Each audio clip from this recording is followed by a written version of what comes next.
प्यासे कौवे की कहानी। बहुत प्यास लग रही है। अरे पानी का मटका, मैं पानी पी लेता हूँ। पानी पानी पानी पानी, इसमें तो पानी बहुत कम है। अब मैं क्या करूँ? पानी कैसे पीऊँ?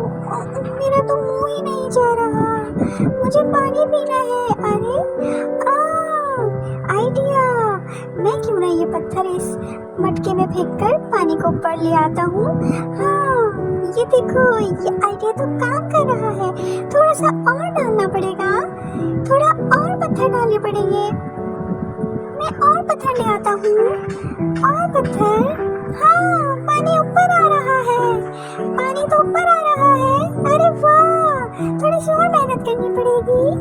पानी ऊपर आ गया, ये अब मैं पानी पी लेता हूँ।